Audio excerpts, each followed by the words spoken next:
bom dia a todos. Vamos dar início, então, a um painel público dentro de um programa de mentoria da ADS Dimension Science. É um prazer ter aqui dois pesquisadores renomados, Dr. Fábio Gouveia e Dr. Steven Hein.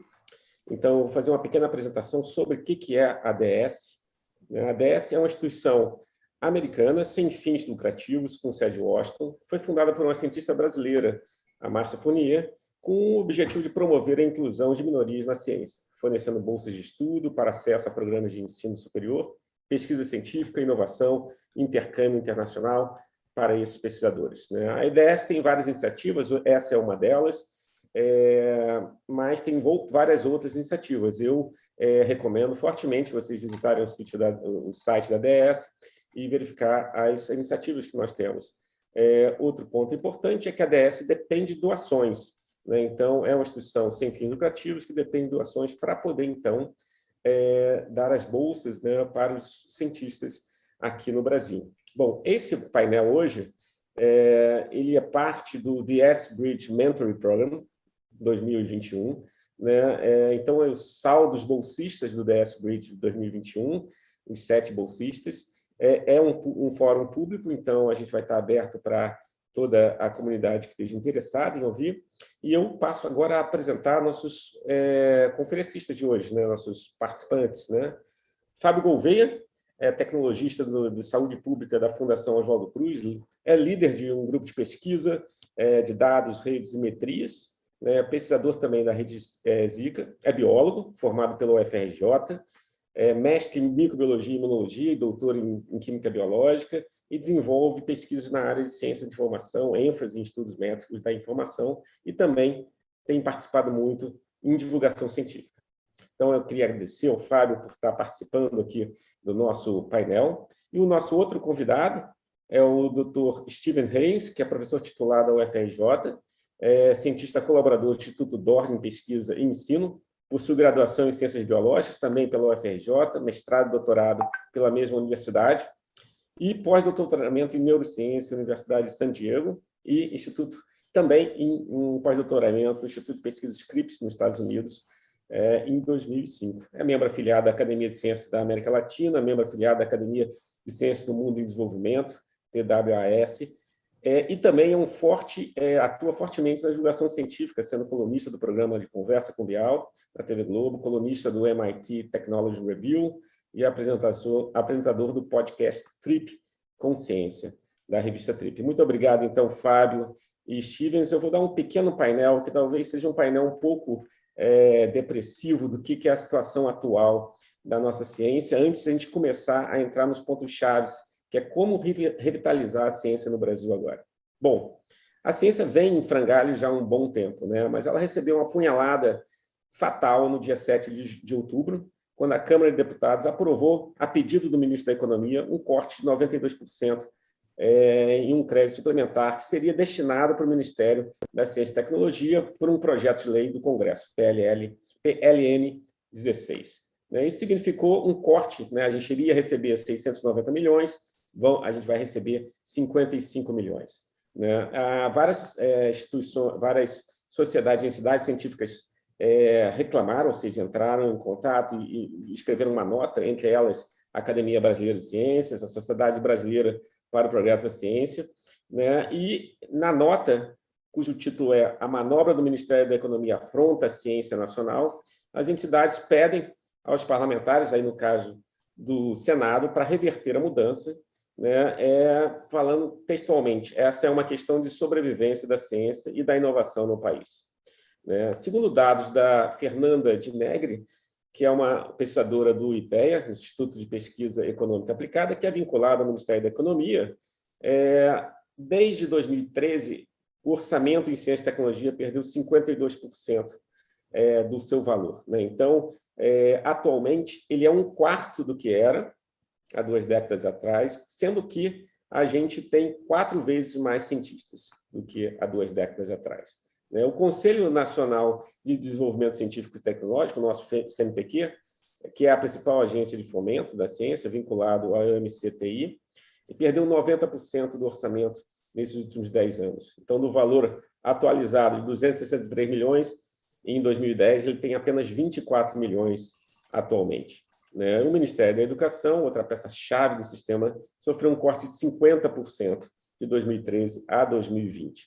Então, os dados são muito preocupantes e a pergunta que a gente faz é como a gente pode revitalizar a ciência. É uma pergunta muito complicada, muito difícil de ser respondida, mas eu queria, de fato, a gente tem dois expertos aqui, dois pesquisadores reconhecidos e também divulgadores científicos, e eu queria perguntar para eles, assim, qual seria um ponto que a gente poderia começar, seria qual o papel das ONGs dentro da ciência. Né? A gente sabe que um problema típico é a falta de bolsa, falta de financiamento, e você tem algumas ONGs, como a Serrapilheira, a própria DS, que fornece essas iniciativas como essa, a DS Bridge. Como vocês visualizam o papel dessas ONGs no financiamento em ciência e até que ponto elas podem ajudar a revitalizar a ciência no Brasil? Stevens ou Fábio, fique à vontade. Stevens. Bom dia, pessoal. Bom dia, Márcio, Fábio. Bom dia a todos que estão aqui nos assistindo. Muito obrigado pelo convite. Ótimo estar aqui novamente. Márcio, a pergunta, como você bem fez a introdução, é uma pergunta muito desafiadora, né, nesse momento. Né? Eu vou entrar especificamente mais na questão das ONGs, mas eu acho que é importante também a gente deixar claro que, né, lembrando o Oscar Niemeyer, a luta vai ser longa. Né? Eu acho que é uma luta que passa não só por revitalizar a ciência do Brasil, mas também revitalizar o próprio Brasil. Né? E aí eu vou citar rapidamente o pesquisador da Universidade do Colorado, que é o Benjamin Teitelbaum, que ele meio que define a situação brasileira como se ela estivesse dependendo de uma cartilha, né, ou sendo regida por uma cartilha tradicionalista, que é uma cartilha que, na verdade, é uma ideologia sem projeto, muito mais radical em suas concepções antimodernistas que até o próprio fascismo, em algumas situações, mas que tem como elemento base a destruição. E essa destruição, ela passa não só pela destruição da democracia, mas também pela destruição da própria ciência. Então, de certa maneira, o cientista, ele é um inimigo desse regime. E por que eu estou dizendo isso tudo? Porque é uma situação que ela vai além da falta de recursos, né? Que eu acho que é um desafio que a gente vai tentar focar aqui, mas eu acho que ela vai muito além. E, especificamente, quando a gente entra, né, na sua pergunta do papel das ONGs, aí, né, tem a Dimensions, tem a, né, Serrapilheira, tem PIO, né, algumas que têm algum tipo de participação na comunidade científica brasileira. Eu acho que talvez a minha leitura é que essas associações elas têm um papel muito mais estratégico, né, para projetos de risco e também para uma construção coletiva da sensação, né, de esperança no presente e, obviamente, no futuro. Né? Ela, né, tem como ajudar em questões mais de gestão e também de saúde mental, mas a ciência mesmo ela depende preponderantemente do apoio público, né, dos governos. E, além, né, obviamente, da questão do recurso, tem a questão dos valores, né, da ciência, que é justamente o contrário do que a gente está vivenciando. Então, para finalizar aqui meu primeiro comentário, eu acho que essas associações têm um papel crucial, um papel de disseminação de esperança, um papel de busca, de identificação de projetos de maior risco, de projetos mais estratégicos, mas que tem sempre que depender, no ponto de vista da realidade da comunidade científica, também de ações governamentais. Isso aqui não é uma exclusividade do Brasil, nos Estados Unidos também funciona assim. Agradecer também o convite e a oportunidade de estar aqui falando, ainda mais com os colegas também e para a audiência. Eu acho que o Stevens ele tocou em pontos bastante importantes. Eu acho que eu complementaria a questão básica de que a democracia ela é construída com a ideia de liberdade de pensamento. E, nesse sentido, todos os processos onde você começa a ter um certo estrangulamento da democracia, você vai atacar quem? Os pensadores livres, que são a área de artes, cultura e ciência. A ciência é um lugar de pensamento livre, né? Pensamento é bastante livre dentro da ciência. A gente sabe que governos que tiveram um caminho um pouco mais autoritário fatalmente tentaram cooptar o processo da cultura e o processo da ciência para processos de alinhamento com as questões políticas. E, na realidade, num sistema democrático, a grande importância que a gente tem é exatamente dessa profunda liberdade que você tem para criticar com números, com conceitos, com questões, né, objetivas, né, e qualificadas determinados tipos de ações.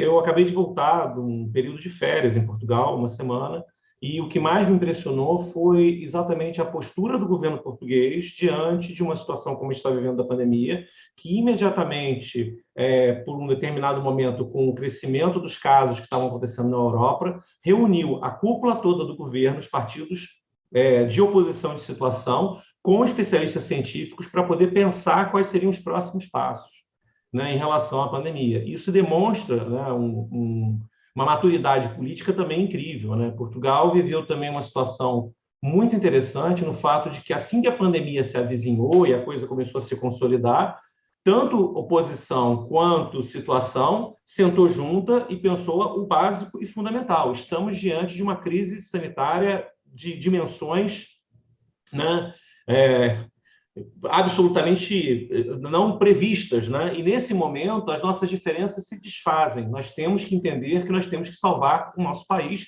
e pensar em buscar o melhor caminho para isso. Então, assim, eu acho que uma ciência fraca, no final das contas, vai ter problemas exatamente para tentar pensar um país para o futuro. Eu vi recentemente, né, num poeminha que eu estava fazendo, né, coisas que a gente às vezes escreve da cabeça da gente, que o Brasil virou o país do futuro do pretérito, né? Infelizmente. E isso é muito triste a gente ver. Mas eu vou tentar voltar rapidamente para as questões que você colocou, né, do papel, e eu concordo muito com o Stevens nisso. Eu acho que as ONGs elas podem trazer uma certa esperança nesse momento, porque elas estão livres, né, vamos chamar assim, de determinadas restrições e regulamentações de investimento, óbvio, dependentes, como você mesmo falou, Márcio, né, de um aporte financeiro de alguma ordem, alguém tem que aportar o dinheiro não surge na ONG como uma coisa mágica, né?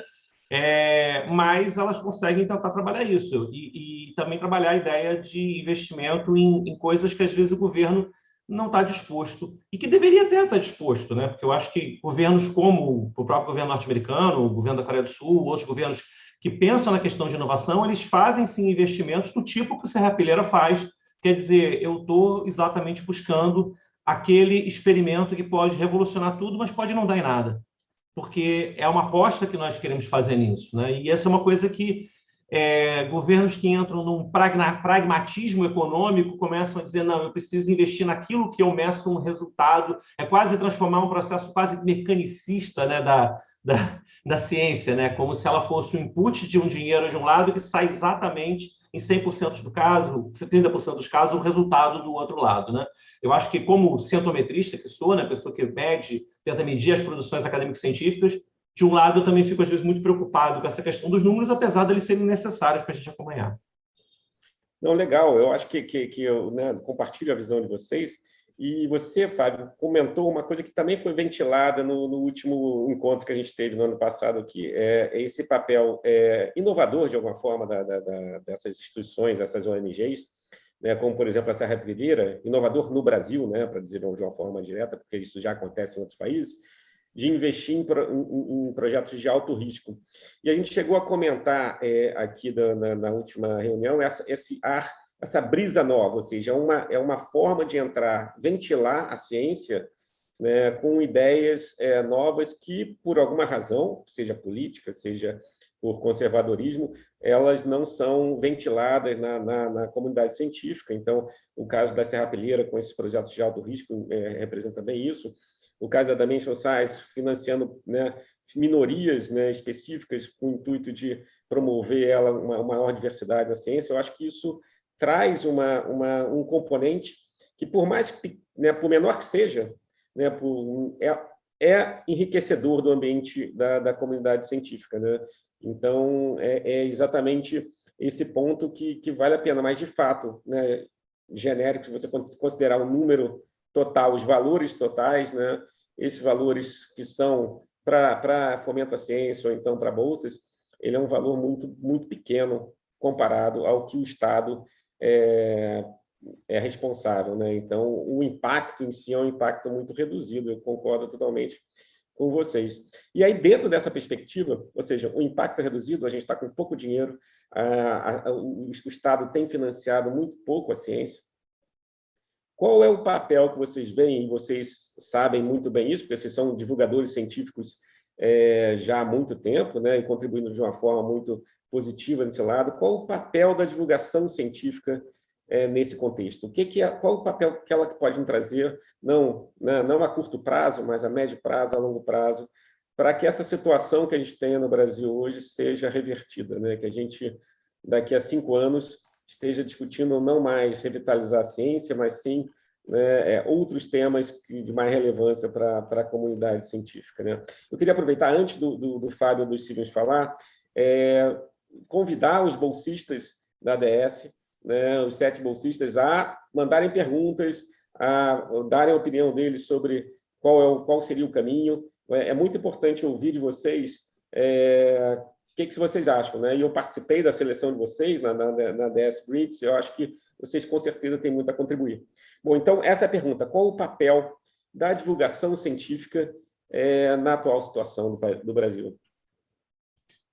Bom, vou começar dessa vez, talvez porque, como eu trabalho no Museu de Ciência, né, especificamente no campo da divulgação científica, vou dar o início. Acho que o Stevens tem uma contribuição muito grande a falar do ponto de vista mais, né, do cientista que, né, atua em divulgação científica, né? Apesar de eu ser também um cientista da área de ciência da informação que atua numa instituição que é focada em divulgação científica. São perfis bem diferentes e talvez bastante complementares.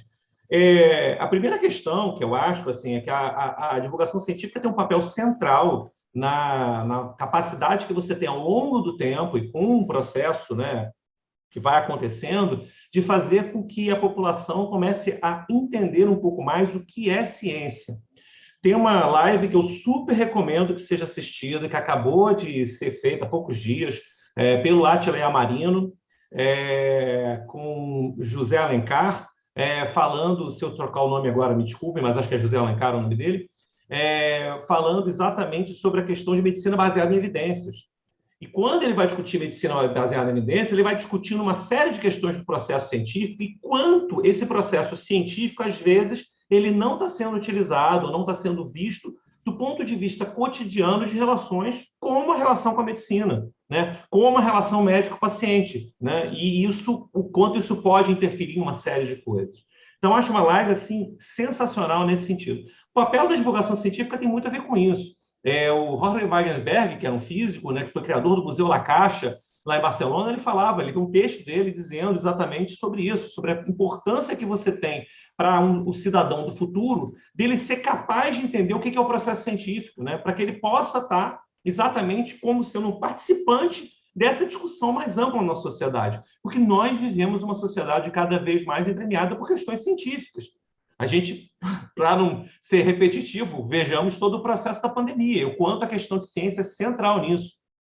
Vejamos os números que a gente tem sobre a questão de desmatamento, né, e a própria discussão que você teve no INPE, né, de levantamentos sobre essa questão, são questões científicas, são discussões científicas. E essas discussões elas precisam ser tratadas não com um formato que a gente vê, quer dizer, a gente tem que sair de um formato inicial, né, que a gente teve aí durante muito tempo hegemônico, dessa ideia da ciência como um oráculo que se consultava e que, de repente, era colocado no jornal como cientistas descobrem A, cientistas descobrem B, e que gerava essas coisas dos contrassensos, porque ora o café faz bem, ora o café faz mal, ora o café faz bem, ora o café faz mal, até descobrir que tem uma enzima, que até o Stevens sabe qual é essa... Não, é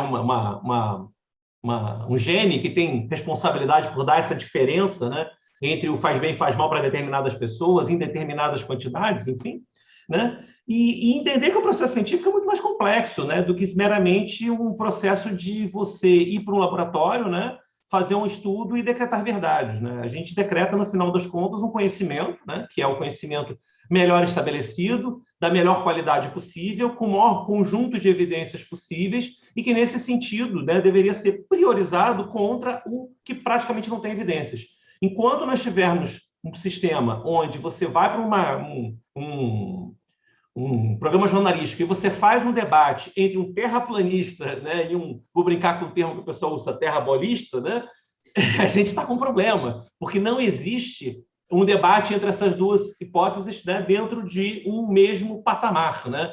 É o que, de certa forma, né, a gente tinha alguns pesquisadores importantes da área de genética, por exemplo, chegaram a colocar isso, tipo assim, eu não vou sentar para discutir criacionismo, porque não existe lugar para discutir criacionismo como teoria junto com, né, a teoria da evolução. Não existe isso. Você pode discutir criacionismo como uma discussão de uma teoria religiosa, é uma outra coisa, né? Exatamente. Essa é uma questão importante, Fábio. Desculpe interromper você, porque realmente, há um tempo atrás, eu achava que essa discussão era possível, mas depois de um tempo, não tem como se discutir isso. Ou seja, abrir esse espaço é abrir uma validação para essa pessoa a falar coisas que são inverdade, são completamente fora da realidade, né? É você querer discutir física quântica com o coach quântico, né? O cara pode ser coach, mas coach quântico não combina, entendeu? Não tem nada contra a questão da pessoa ter ou qualquer coisa quântica que a gente vê hoje em dia que não tem de quântico nada, do ponto de vista da teoria quântica da física, né?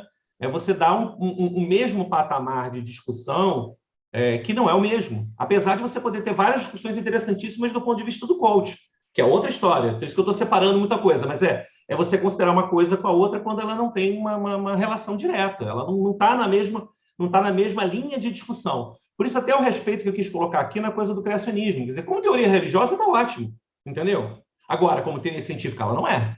Ela não é uma teoria científica, não adianta você dizer que design inteligente, isso não tem comprovação científica para isso, né, que seria uma forma de tentar cientificizar uma visão, né, teológica do processo de criação. Assim, existem zilhões, né, de teorias eu esqueci até o nome do termo que é utilizado, mas assim, existem milhões de teorias de criação, né? E essas teorias de criação estão por aí, elas são do rumo das religiões, etc., e são fantásticas, porque levam a toda uma discussão espiritual de uma outra ordem, mas elas não podem ser confundidas no mesmo ambiente que a ciência, né? Na aula de teologia, elas cabem.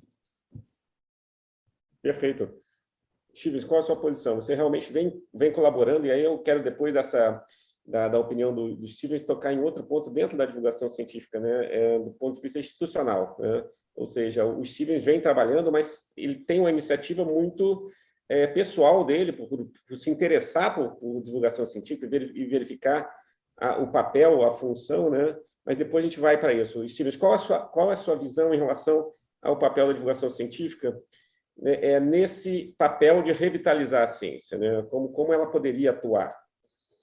Não, vamos lá. Primeiro, eu acho que ela demonstrou um papel e uma vitalidade muito grande, né? Mais uma vez, em relação ao momento da pandemia, né? Na ausência de comunicação direta do governo, do Ministério da Saúde, os divulgadores de ciência tiveram um papel crucial ali, e que eu acho que, de certa maneira, acabou influenciando no quanto a população brasileira, por exemplo, se engajou na questão da vacinação. Então, acho que tem uma questão importante ali. Mas eu acho que um ponto também que é legal da gente refletir agora, e para isso eu vou citar uma frase do Eduardo Wilson, né, do biólogo, que ele dizia o seguinte, né, nós somos uma mistura complicada de emoções paleolíticas, instituições medievais com a tecnologia divina, né? Então, a gente estava esperando que haveria um problema de ruptura, né, com a chegada de uma inteligência artificial mais robusta, e esses algoritmos aí meia boca já estão meio que detonando a gente, de certa forma, né? Então, por que eu estou dizendo isso? Porque é óbvio que existe um papel crucial da divulgação científica, mas enquanto a gente não discute o quanto a gente está sendo cooptado por razões, né, por emoções paleolíticas, né, muito ligadas também ao que dizia o Stanley Cohen, né, do pânico moral, né? O pessoal vai lembrar aí da mamadeira, né, que foi utilizada na última eleição e coisas do tipo. A gente chega numa situação que é muito mais complicada da gente conseguir reverter, independente da divulgação científica, que se mostrou extremamente eficaz e necessária para a realidade brasileira, né? Até porque esse negacionismo, né, que está contaminando boa parte da nossa sociedade, está vindo, né, como instrumento dessa ideologia tradicionalista, mas principalmente por conta da forma como a gente se relaciona hoje em dia com as redes sociais, né? O negócio da rede social é engajar, e o subproduto dela é a polarização e o radicalismo. Quer dizer, isso já estava sabido, só que da mesma forma como na indústria do tabaco ignorava o câncer como subproduto, a indústria das redes sociais também está ignorando isso. Alguns números que eu acho interessante da gente conversar, para eu poder até vir com uma proposta. Vi um levantamento nos Estados Unidos, 19 dos 20 principais grupos religiosos do Facebook nos Estados Unidos são controlados por fazendas de troll. Quer dizer, você não sabe mais o que é realidade e o que não é realidade. Então, por mais que você venha com a divulgação científica, você tem um exército de não-humanos que acaba cooptando boa parte da população para uma discussão que ela é completamente sem sentido, né? Como o Fábio estava comentando. Quer dizer, discutir criacionismo, a gente está, na verdade, inflamando essas fazendas de troll que vão estar cooptando pessoas que estão muito sensíveis, e como todos nós, ao viés da confirmação, e acabam se indo para uma leitura de mundo que, na verdade, é uma realidade paralela. Isso se reflete muito num levantamento que foi feito recentemente, foi divulgado pelo Estadão, de que 40% dos brasileiros não têm a menor ideia do que a universidade pública faz. Então, quer dizer, eu acho que, além da discussão da importância da divulgação científica, a gente tem que discutir também do papel das redes sociais na divulgação científica e na própria reestruturação da sociedade, né? Tem um livro, 10 argumentos para sair das redes sociais, do Jaron Lanier, que é um livro interessante, mas eu acho que é difícil a gente conseguir sair das redes sociais, né? Eu acho que praticamente impossível nesse momento. Então, talvez a gente tenha que regulamentar as redes sociais, tem toda uma discussão em cima disso. Por outro lado, quais são as oportunidades que eu vejo? Eu acho que a divulgação científica, que o Fábio vai poder complementar e comentar muito melhor do que eu, talvez ela tivesse que ser um pouco mais customizada nesse momento, né? Estratégias de customização. Por exemplo, a gente tem uma sociedade em que 30% da população é evangélica, né? 65 milhões de pessoas, metade da população de católica. E a gente não tem uma discussão, uma conversa, né? Por mais que eu entenda que é difícil você conversar criacionismo, mas não é isso que eu estou falando, mas a gente tem que conversar de alguma forma, explicar o que é o método científico e tentar chegar em algum tipo de aproximação. Porque, senão, essa aproximação a gente vai acabar perdendo.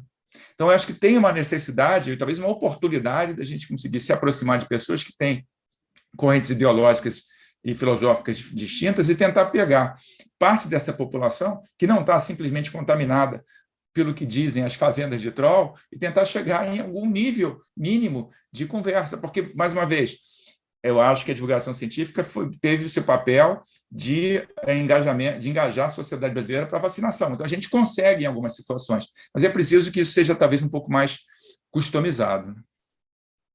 Eu queria complementar um pouco só essa coisa que o Stevens falou, é o seguinte: eu acho que a divulgação científica ela tem um papel fundamental. Sim, a gente tem nomes que despontaram muito nesse período, que foi muito importante isso, né? A gente tem a Natália Pasternak, a gente tem o próprio Átila, que são talvez os dois nomes mais expoentes que a gente tem nesse sentido, mas é importante a gente pensar também que ela ainda está pregando para convertidos. Esse é que é o ponto. Ela ainda está pregando para convertidos. Enquanto se pregar para convertidos, você não converte ninguém. E aí é uma coisa que eu lembro muito na época que eu cheguei a me aproximar muito na questão de comunicação em saúde, né, que seria um caminho, né? Health Communication é um caminho paralelo da questão da divulgação científica, mas voltado para as questões de saúde especificamente, e vários modelos que existem para isso discutem nessa coisa, né, de que você precisa gerar exatamente isso que o Stevens falou, um discurso focado para determinados, otimizado para determinados públicos, nos quais você tenta levar a pequenas mudanças e que essas mudanças levem ao longo do tempo de grandes mudanças. Porque a ideia de que você vai fazer um vídeo, vamos imaginar aqui, hipoteticamente, que eu vou mostrar para uma pessoa, a pessoa subitamente vai chegar e dizer o seguinte: agora entendi tudo, vou tomar minha vacina. Não vai rolar.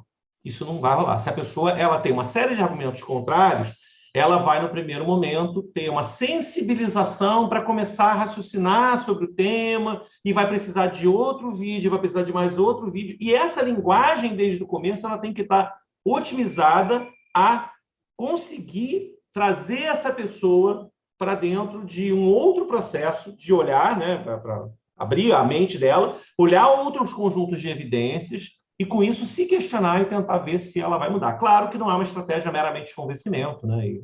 E como as redes sociais, por exemplo, os trolls até trabalham muito bem isso, né?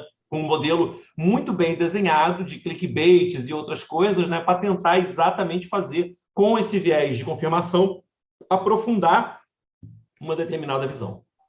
Eu vou pegar esse gancho que o Stevens falou da questão de customizar, que é um ponto fundamental, e o que o Fábio falou em relação à questão de você ter uma linguagem que possa acessar essas pessoas, com a pergunta que foi colocada aqui com um dos bolsistas da DS, acho que a Rayane, se não me engano.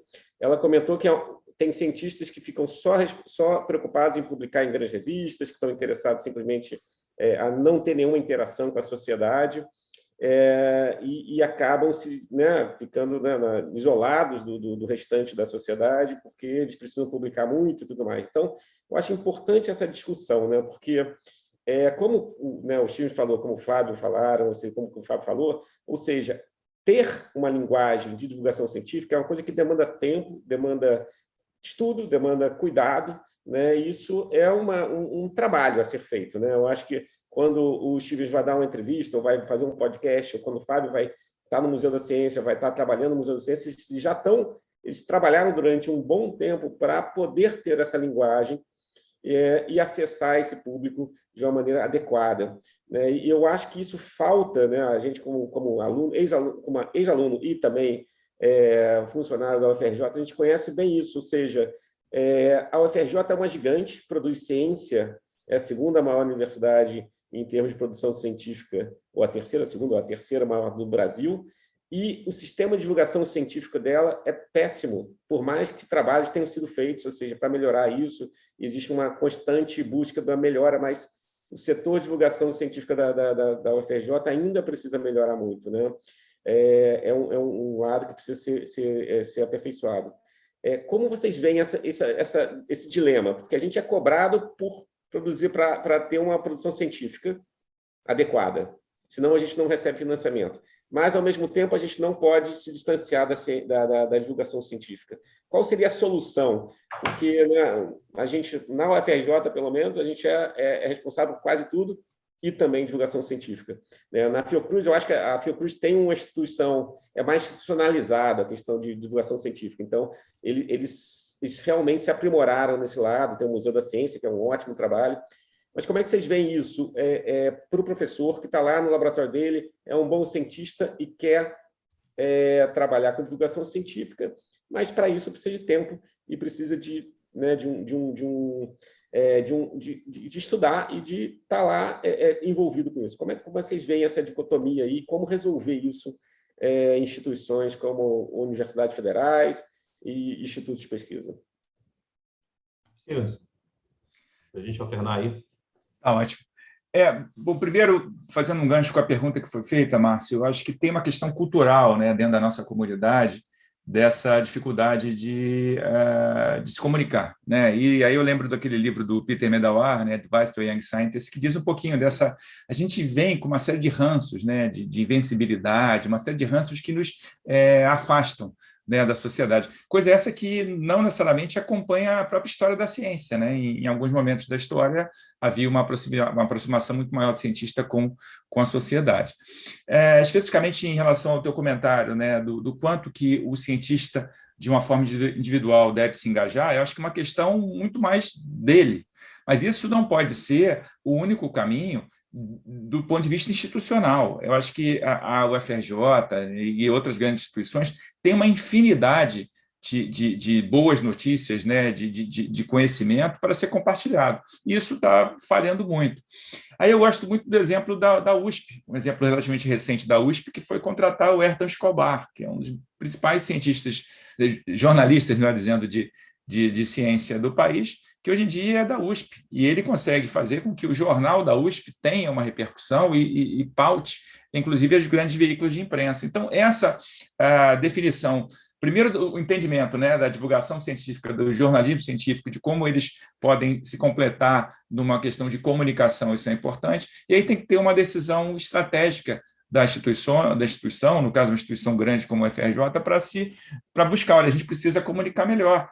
E esse reconhecimento, essa humildade, ela acaba sendo importante, porque eu também, alguns outros fóruns, eu tive essa percepção de que havia, hoje em dia está bem menor, mas havia uma certa ojeriza também, um afastamento de quem faz a divulgação, por exemplo, dos youtubers, de outras pessoas que têm uma capacidade de comunicação muito melhor que a nossa, que talvez deveria trazer eles para perto e para ajudar nessa comunicação, entendeu? Como o Fábio falou, alguns desses despontaram e são hoje em dia ícones da juventude, de certa forma. A gente precisa trazer esse pessoal e formar outros. Então, eu acho que tem que ter uma política e uma estratégia institucional. Ela não pode ser individual. O pesquisador, o professor que não quer, porque obviamente está envolvido com outras questões, não pode ser penalizado. Olha, você tem que fazer pesquisa, dar aula e fazer extensão, né? Eu acho que pode até fazer, mas não é por aí. A gente precisa mesmo de uma política institucional e uma estratégia de comunicação científica mais arrojada. E, mais uma vez, citando a USP, acho que fez um golaço com o Ayrton. Tem uma questão aí que é importante, né, que a Jéssica colocou, né, que é essa situação que você tem do pesquisador brasileiro, né, eventualmente um pouco focado só em cumprir determinadas metas. O que acho que é muito importante a gente ter em mente é que, lamentavelmente, tá, e olha que eu lido exatamente com a pesquisa sobre métricas de ciência, os processos de avaliação no Brasil, tanto da pesquisa quanto das pós-graduações, eles tomam um tempo brutal do pesquisador individualmente e das próprias coordenações de pós-graduação.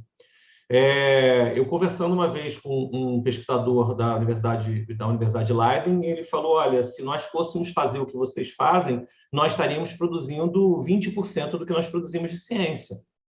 E aí eu só pude, infelizmente, dar um riso triste, né, dizendo, pois é mais ou menos o que acontece. Então, nós perdemos um tempo de uma burocracia com um grau de, vamos chamar assim, desconfiança em relação a uma série de coisas, uma competição, quase que um fraticídio entre as pós-graduações para tentar conseguir parquíssimos recursos, né, o mínimo de recursos, que, obviamente, ele é totalmente contraproducente para o processo científico. Então, não querendo desviar de volta para a ideia da pergunta original, acho que uma das questões para revitalizar a ciência no Brasil seria a desburocratização dos processos avaliativos. Isso é uma questão fundamental para o futuro. Independentemente de quanto recurso se vai ter, se você não desburocratizar os processos avaliativos, e se isso não for feito de uma maneira um pouco mais estratégica, cuidadosa e menos política, você não consegue revitalizar a ciência em país algum. Países que cresceram ao longo do tempo com seus processos e com seus conjuntos de cientistas, eles se basearam numa relação de confiança, a qual teve monitoramentos, claro, né? Que é aquela coisa, eu confio, mas se também eu ver que tem algum problema, né, eu vou de tempos em tempos sacar um projeto aqui, vou dar um trabalho para um grupo de pesquisadores para que justifique. Então, você explica quais são as documentações que têm que ser guardadas, você faz todos os procedimentos para facilitar com que isso seja feito. Em parte, eu tenho que dizer que o CNPq, ao longo dos anos, foi melhorando um pouco em alguns processos de desburocratização nessa questão de prestação de contas. Melhorou muita coisa. A gente ainda tem o caso da FAPERJ, especificamente, que é extremamente complexo e trabalhoso ainda. Não digo extremamente, mas ainda é trabalhoso esse processo. Mas essa é uma questão importante da gente pensar também. E aí, nesse sentido, quando a Jéssica fala da questão, né, do cara só pensando em publicar, etc., não, essa é a cobrança que ele tem, né? Fora tantas outras.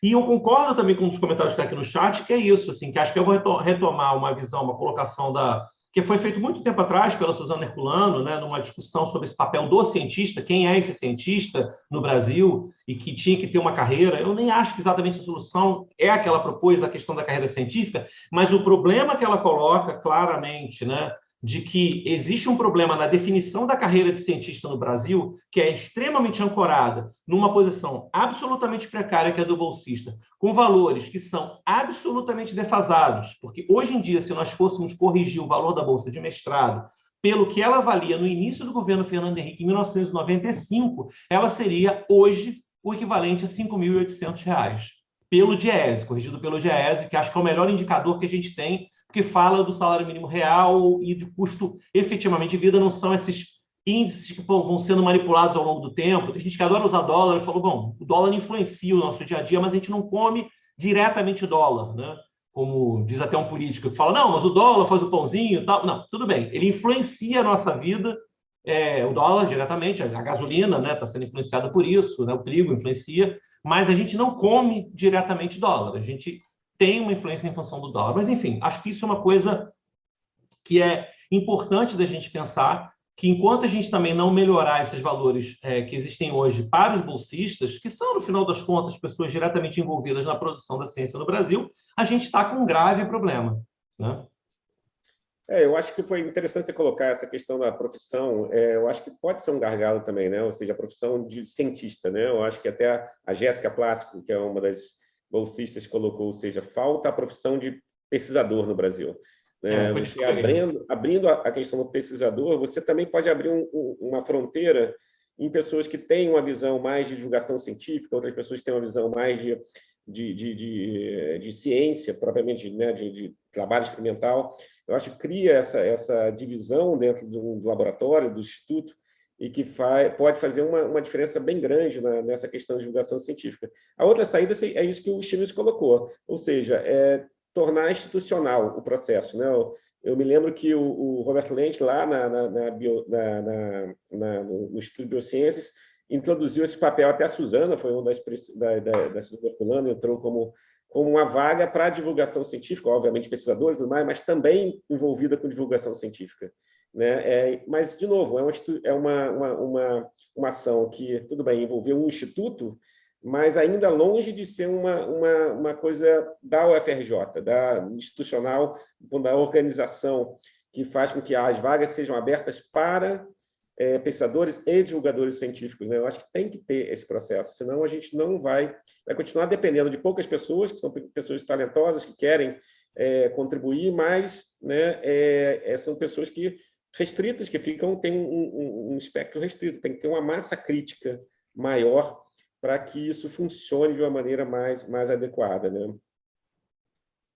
Eu não sei se vocês têm mais alguma coisa a colocar em relação à divulgação científica, qual o papel dela para dessa revitalização. Assim, a gente tem um exemplo também, só para não deixar de citar, né, que a Agência Fiocruz de Notícias, ela é exatamente uma dessas ações de institucionalização, que é um processo bastante forte dentro da Fiocruz, né, e tem um histórico, né, grande. O Museu da Vida, né, onde eu trabalho diretamente, tem um pouco dessa visão da necessidade de você fazer com que as pessoas conheçam a instituição, né, porque tem uma frase que foi dita por a gente teve durante muito tempo mediadores que eram das comunidades do entorno, num projeto, né, de formação dos mediadores a partir das comunidades do entorno, e uma das nossas mediadoras um dia comentou que ela disse que cidadania, né, o conceito de cidadania para ela era poder atravessar de um lado para o outro, de um lado da Avenida Brasil para o outro, subir naquele castelo e poder contar sobre a história dessa instituição. Isso era poder ser cidadã de uma hora para outra, né, ela ter esse momento de cidadania. E a gente, obviamente, vê que isso faz diferença do ponto de vista prático na percepção que as pessoas têm da instituição. Eu acho que todas as universidades deveriam ter seus pequenos parques de ciência, mesmo que fossem modelos muito pequenos, mesmo que fossem relativamente reduzidos, mas que permitissem visitas, né, escolares para as pessoas conhecessem um pouco essas instituições mais de perto. É um investimento que não é muito grande. Você tem os cookbooks do exploratório que explicam muito facilmente como é que você faz pequenos modelos de salas de ciência que sirvam eventualmente com equipamentos de laboratório que não são tão bons hoje em dia, mas que servem para você fazer uma atividade, né, científica com escolas que às vezes não têm um laboratório para poder fazer certas coisas. E o fato de você poder disponibilizar esse espaço da universidade para que as pessoas entrem e conheçam o que é alguns conceitos básicos de pesquisa científica, pode fazer a diferença na pessoa fazer uma escolha futuramente por tentar ser um pesquisador nesse país, ou, né, na pior das hipóteses, que ele possa estar fora do Brasil, mas pensando nesse país com muito carinho e tentando fazer parcerias para trazer ou resultados ou pesquisas que possam ajudar a população desse país. Porque a gente também pensa muito que ciência brasileira, vamos chamar assim, é só a ciência que se faz no Brasil. Mas um pesquisador brasileiro no exterior que pesquise, por exemplo, doenças tropicais, ele está focado em questões desse país. Um pesquisador internacional que faz pesquisa sobre a questão, né, da Amazônia, ele pode estar também ajudando esse país de alguma maneira. Também é importante a gente pensar um pouco nisso e essas possíveis parcerias estratégicas com essas pessoas no exterior, né? Que essa é uma coisa muito comum entre pessoas oriundas de outros países, e no Brasil eu acho que a gente tem disso também, mas acho que talvez não tenha isso tão, como é que eu vou dizer assim, bem trabalhado. Até estrategicamente, do ponto de vista do CNPq, manter um contato mais forte com esses seus, vamos chamar assim, pesquisadores egressos do Brasil, né? Eu acho que isso é uma falha, talvez, que a gente tem em termos de estratégia científica, pelo menos a meu ver. Se eu estiver enganado, eu espero que o ministro Pontes ou seus assessores venham me contradizer e dizer que não, que existe um histórico nesse sentido, podendo não ser nem do governo deles atual, por questões orçamentárias, mas que possa contar de um passado que eu desconheço, mas que ficaria muito feliz de saber. Mas, bom, Fábio, eu vou voltar nesse ponto que é fundamental, que é o nosso próximo passo de discussão aqui no nosso painel. Mas só para também comentar essa questão que você falou, desse museu, pequeno museu de ciência, que cada instituição deveria ter, né, um parque científico. Eu me lembro uma iniciativa que a UFRJ teve, se não me engano, há 5 anos atrás. Inclusive, levei minhas filhas, e a fila era ali na Urca, né, era super simples, era uma divulgação científica. Mas, olha, tinha uma fila que demorava 2 horas para entrar na exposição. Nesse ponto, você vê como a demanda por informação é grande. Né? O FRJ tem a Casa da Ciência, não é FRJ? Exatamente, desculpe. Essa é a diferença, a Casa da Ciência. A UFRJ tem um centro desse, a USP tem um centro similar, que era a Estação Ciência, mas agora fechou, não sei. Algumas universidades no Brasil têm, mas eu acho que isso deveria ser uma coisa mais genérica. E tem uma coisa que eu acho que é importante chamar a atenção. A Casa da Ciência, ela fica exatamente numa região onde as pessoas têm muito acesso, né, no final das contas, a poder parar o seu dia para poder consumir um pouco essa questão de cultura científica.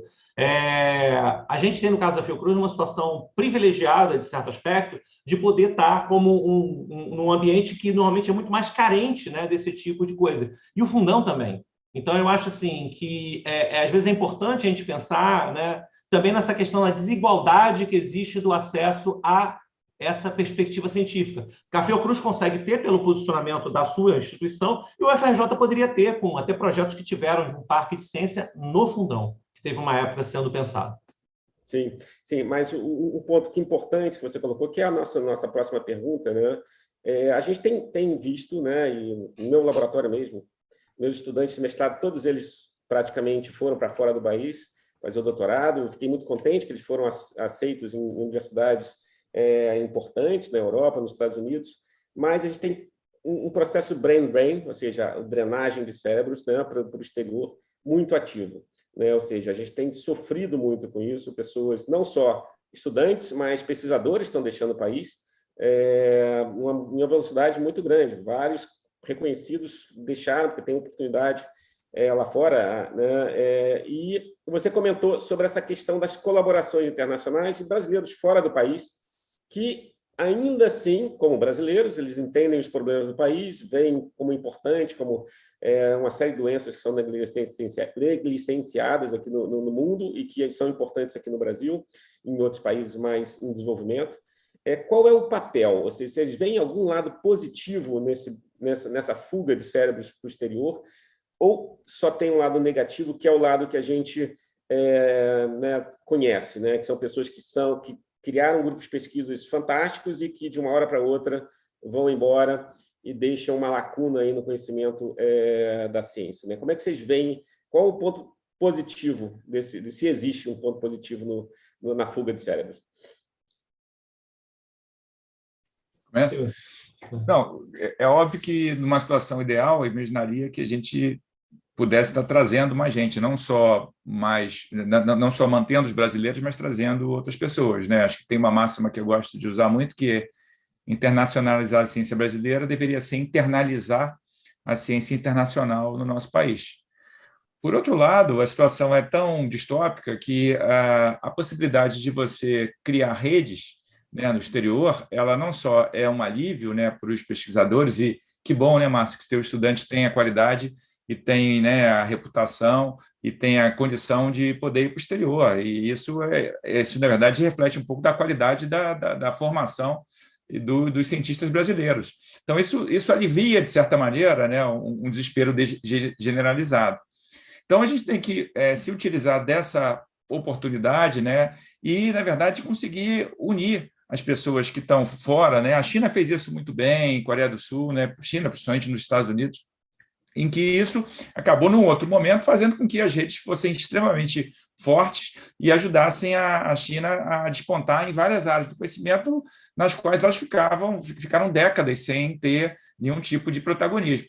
Então, acho que a gente tem que aproveitar essa oportunidade para ter essas pessoas espalhadas pelo mundo, fazendo a ciência, né, desempenhando aquela vocação delas e, de certa forma, mantendo viva a ciência brasileira capilarizada em outros países. Eu, enfim, enxergo isso hoje em dia com uma leitura muito mais positiva. De certa forma, e guardando as devidas proporções, houve algo assim na época da ditadura também, né, de 1960 e pouco e tal, muita gente saiu e depois muita gente voltou também. Talvez algo que pudesse ser mais incentivado, né, além nessa ideia de rede, é também você ter políticas de doação, né? Acho que para a Dimensions, como você falou, a universidade, a UFRJ tem o Instituto Réditos, né? Então você tem várias, estão surgindo, né? A iniciativa privada também tem esse papel, né? Porque, e aí só para uma coisa que eu ia comentar lá no começo do nosso papo, que às vezes também a gente fica muito preso de que a única forma das instituições privadas ajudarem é através de dinheiro, e eu acho que é muito mais que isso, né? Acho que, como você falou, da Dimensions, quando trabalha com a questão da diversidade, isso tem um impacto imenso para a gente aqui no país também, né? Então, e essa diversidade também vem dessa internacionalização, vem dessa ida de pesquisadores brasileiros para outras partes do mundo para incorporarem outras culturas, para aprenderem uma visão de mundo diferente e trazer para a gente. Não, esse ponto é bem colocado, né? Essa conexão, né? O caso específico da Márcia, que foi com a bolsa da CAPES para os Estados Unidos, montou uma empresa e voltou, e agora nos Estados Unidos ela quer ajudar, de alguma forma, o Brasil, né? Montando a Dimension Science. Eu acho que, sem dúvida, é um exemplo claro dessa rede que foi formada e as pessoas ainda se preocupam com essa questão de, eu sou brasileiro, eu quero ajudar de alguma forma a ciência, né? E a Dimension Science representa bem essa volta, né? do investimento que foi feito durante a formação, na UFRJ e tudo mais, e essa volta para um auxílio, um payback, né? Na realidade, né? Do que foi feito, né? Fábio, qual a sua visão aí dessa questão? Eu acho que são esses dois aspectos, né, da questão do brain drain, né, que existe volta e meia no mundo para vários países. Isso é uma coisa que acontece em períodos, né, pode acontecer. Eu acho que no caso do Brasil tem sido mais dramático, claro, ao longo dos anos, porque a gente tem tido uma formação de pesquisadores de qualidade, que realmente isso foi muito bem colocado pelo Stevens, né, que isso demonstra a qualidade da nossa formação, porque a gente não conseguiria estar exportando cérebros se os cérebros não tivessem formação de qualidade, né? A gente tem pesquisadores que são tão bem formados que eles interessam, né, para que eles fiquem em outros países. E parte disso também tem a ver com o fato do Brasil não conseguir fazer um brain gain, ou seja, a gente não conseguir trazer pesquisadores para cá também, né? O intercâmbio, a ciência, ela tem um pouco dessa questão desses intercâmbios, o que seria natural, saídas e entradas. O que a gente tem acontecido é que nós estamos com um déficit na balança de cérebros, vamos brincar assim, né? Nossa balança comercial de cérebros, de pesquisadores, ela está com um déficit terrível, né? No sentido de que a gente está, na verdade, do ponto de vista que nos interessa seria o déficit, no sentido de que estão saindo mais do que entrando, né? E assim, eu acho que tem uma outra questão também que a gente precisa pensar, e talvez tenha que ser analisado, em que áreas a gente está vendo isso. Porque a gente tem naturalmente na história do país, né, eu acho muito interessante a gente pensar, às vezes, um pouco nisso do ponto de vista prático, né? Quer dizer, os países eles têm as suas assinaturas, vamos chamar assim, de onde são suas áreas de maior produtividade acadêmica, pelo menos quando você vai levantar isso nas bases indexadas. Então, se eu fizer um levantamento no Brasil, numa base indexada como a Scopus, né, pegando desde o período Fernando Henrique até hoje, ou se eu pegar o ano passado, de 2020, pandêmico, e o ano anterior, a gente vai ver que, proporcionalmente, o que está indexado, né, a área, tirando, obviamente, a área de odontologia e veterinária, que descontam com percentuais altíssimos de contribuição brasileira, a gente chega, até pegando aqui o número que eu fiz aqui, do período global, desde 95, a gente tem 9% de toda a pesquisa indexada em odontologia tem participação de brasileiros, 7,3% tem em veterinária, né? Sendo que a média do Brasil da participação global é 2%, né, nesse período completo, está em 2,6% em 2019 e foi para 2,7% em 2020, que é um sinal que a gente continua ainda não crescendo, a gente perdeu um pouco a inflexão que estava mais alta, mas ainda está conseguindo sustentar um crescimento na participação global dos pesquisadores, que pode ter fenômenos aí do tipo as poliautorias, né, que tem ampliado, pode ser um reflexo disso, mas eu acredito que não é só isso, né? O Brasil tem ainda tem um conjunto de pesquisadores muito robustos em uma série de áreas. Mas o que a gente vê de foco é a área de Agricultural and Biological Science. A primeira grande área que você vê com grande produção indexada, né, com um volume muito grande de artigos indexados na base de Scopus, é Agricultural and Biological Science, onde o Brasil tem 5,2% da produção desde os anos Fernando Henrique. Né? Aí depois vai ter imunologia, mas os números são melhores do que o da odontologia, mas vai para 3,3, 2,8, vai descendo. Mas o que chama muito a atenção é que Agricultural and Biological Science é o nosso grande mainstream. Então, assim, se a gente tivesse tendo, por exemplo, um brain drain baseado em áreas que a gente não tem realmente muito mercado nacional, seria uma coisa natural. A questão é a seguinte, nós estamos tendo um brain gain onde a gente tem exatamente a nossa grande força, entendeu? E essa que é a grande pergunta a ser feita para a questão do país. E num cenário de revitalização científica brasileira, a gente teria que exatamente mobilizar essas áreas onde a gente tem um reconhecimento, uma produção global muito significativa para tentar exatamente trazer mais cérebros para otimizar isso e avaliar se a gente tem ou não condição também em algumas outras áreas, que se a gente tem uma participação menor, né, quer dizer, menor do que aqueles 2% que a gente está falando aí, se a gente tem como fazer algum tipo de ação que modifique isso, né? Por exemplo, a gente sabe que ciências planetárias, né, quando a gente vai falar sobre isso, física, astronomia, né, a gente tem ali uma participação muito interessante brasileira, perto dessa média, mas talvez a gente pudesse otimizar um pouco isso, tendo participações estabelecidas em projetos, né, específicos que a gente tem mundiais. Ou mesmo, como é o caso do Sirius, né, que estava funcionando aqui, o nosso supercomputador que estava quase parando. Ou seja, a gente tem coisas ali que vão ver que a precarização da ciência, né, tem um impacto muito objetivo nisso.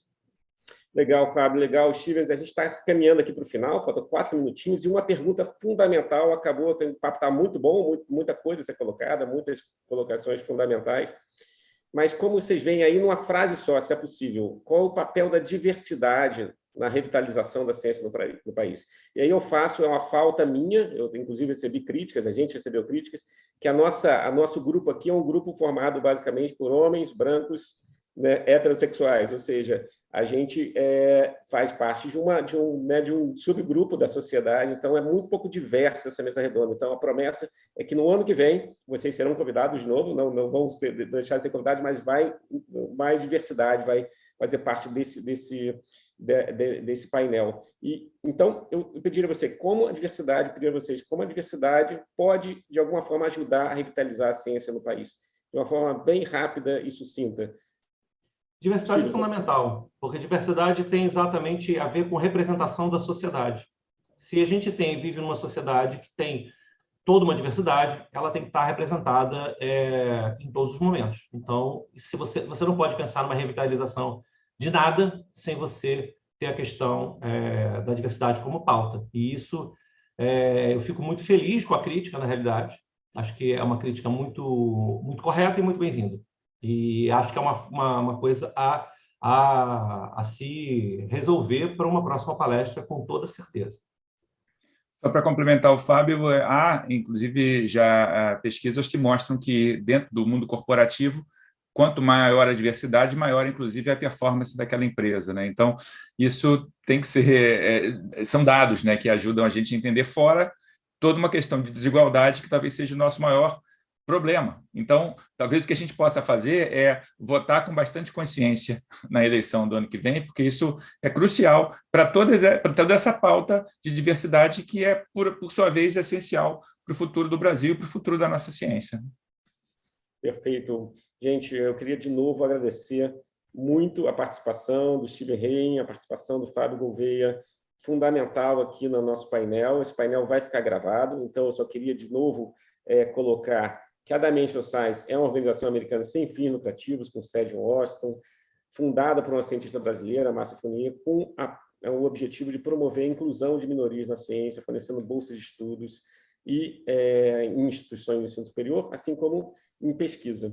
Né? Além do fornecimento de bolsas, a Dimensional Science tem aqui iniciativas como essa, que é um painel, que na realidade faz parte do programa de mentoria da DS Bridge, para ajuda a estudantes que foram selecionados dentro do programa de minorias na ciência. Fábio e Stevens, muito obrigado de novo. Foi excelente conversar com você, ouvir opiniões de vocês. Olha, né, 2 experts na área de divulgação científica, 2 grandes cientistas. Muito obrigado. E espero que no ano que vem a gente esteja aqui diferente, num painel diferente, né? Não tão diferente como esse, mas assim que a gente tenha uma nova perspectiva em relação ao que pode ser feito no futuro. Talvez depois de outubro, né, em novembro, dezembro, a gente já tenha uma perspectiva de futuro um pouco melhor. Obrigado a todos. Caros bolsistas, obrigado pela participação de vocês e obrigado a todos os convidados, todos os participantes aqui do nosso painel. Tchau, tchau, gente. Boa semana para vocês. Obrigado. Tchau, tchau.